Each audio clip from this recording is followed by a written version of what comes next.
Hello, I'm Rene Michael Ornes. I'm 73 years old, retired pediatrician, practiced for 41 years, enjoyed that, and now I'm enjoying retirement.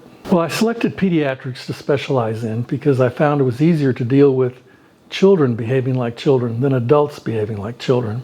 I became a doctor kind of it wasn't a very direct path. I initially went to college to play basketball. I went on a basketball scholarship and thought that I would coach basketball when it became apparent I wasn't going to be an NBA superstar. I would coach and teach math or science. But as I finished my practice teaching, I realized that I liked teaching, but I didn't like it that much. And my cousin, who was a pre-med student at A&M, convinced me to apply to medical school. And the more I thought about it, the more excited I got about being a doctor.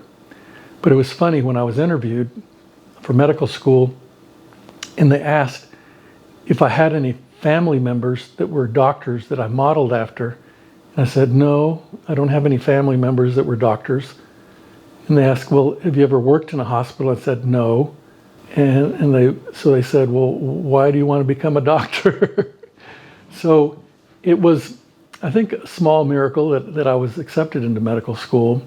And the more I studied medicine, the more excited I got about it and the more devoted I became to it. I went to medical school in Dallas, which is where I met my wife. We've been married for 48 years, but it didn't start off ideally. My medical school fraternity had a mixer with the Baylor nursing students. My wife attended with her roommates who were nursing students. She was a teacher. Never got a chance to talk to her, but I did see her leave. So I got to see the back of her head as she left. When my roommate came back that night, he said, I met the ideal woman for you. I know you like tall blondes, and she's a jock, just like you are. At the time, I was in medical school, but I was also playing in 2 basketball leagues, and I was bowling, and loved to play tennis and any other sport. He told me I should call her up because he was dating her roommate. And so I called her, and we set up a date. It was a double date. And when we walked up to her apartment to pick them up, her roommates let us in. Well, the deal was that my wife was going to remain back in her bedroom until they had a chance to check me out. And if I really looked like a dog, they were going to let her know, and she was going to claim to be sick and couldn't go on the date. So she didn't hear us come in because we didn't really have a chance to knock. We just walked in. They let us in. And so when she stepped into the living room, she saw us, screamed, and ran back into the bedroom. You know, at the time, I had a big afro, and I was wearing these shoes which made me look even taller than I am. So I was probably an imposing sight. I think I even had my special striped bell bottoms on. But she did figure I was good enough to go out on a date with, and we continued to date for several years and ended up getting married just right after I finished medical school. We have 3 children, 3 boys, 5 grandchildren. I look forward to watching my grandkids continue to grow and mature, and my children. You know, they've really matured into being fine young men. I used to counsel my young parents to take time to enjoy their children because they were going to grow up very fast. And the children were always different every time they came in, and they changed over time. And I really enjoyed watching them grow up, watching the parents mature, and then later taking care of their children and their children's children. So I was fortunate to take care of 3 generations. It was also special when the mothers would come in with the new babies. And, you know, not many doctors get to hold their patients. There was many, many stories. But one of my favorites is the little 4-year-old came in for a routine exam, which involved immunizations. His mother, trying to prepare him for it, had told him he was going to be getting shots.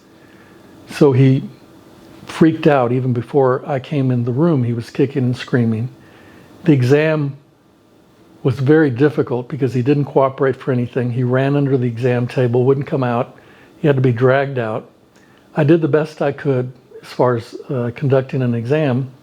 And then in the middle of it, he calls me a poop head.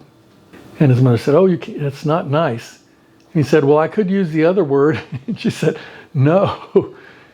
So this mother who had him in a bear hug while we were doing the exam apologized, and I left the room and was charting, and I heard the nurses go in to give him his immunizations, and then heard some increased screaming and scuffling, and then everything was quiet. And so as I was getting ready to walk into the next exam room, I felt somebody grab my leg. It was a little boy. And he said, I'm sorry for calling you a poop head. He said, I love you, Dr. Ornes. So little moments like that, made practice special.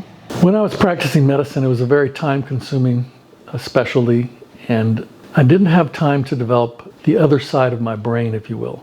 I always liked music. And so now that I retired, I've started singing. And for a long time, I didn't sing because when I was growing up in the British boarding school, we were putting on a performance. And the nun said, somebody is flat. There was a group of 25 children singing. And she went around and listened to everybody. And when she came and stood in front of me, I kind of froze and was half singing and half not singing. And she said, Rene, we'll find something else for you to do. Singing is not your talent. And so for many years, I didn't sing, but I always wanted to sing. I was interested in music, and I would sing with the radio, and I'd sing in the shower.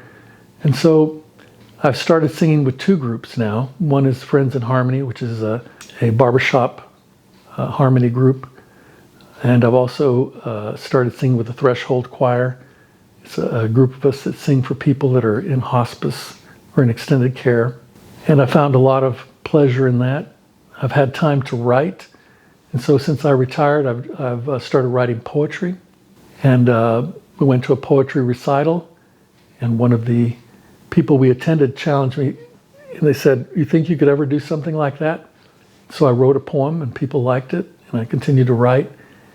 And so now I'm a member of the Alamo Area Poet Society, and I've won several contests with my poems. And I really have enjoyed poetry as a way of expressing things that I feel or see.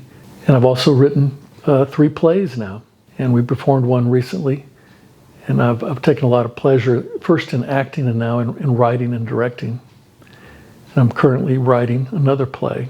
We still bowl in a league, and I still play golf twice a week, which I enjoy.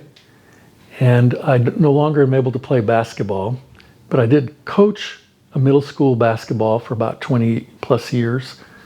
I would get off work and go run practice and go to games. Had an opportunity to actually coach 2 of my sons, but I no longer coach. But we recently had a chair badminton tournament, which team won, and won a couple of events at the Senior Olympics. So I love competition. I enjoy playing sports, win or lose.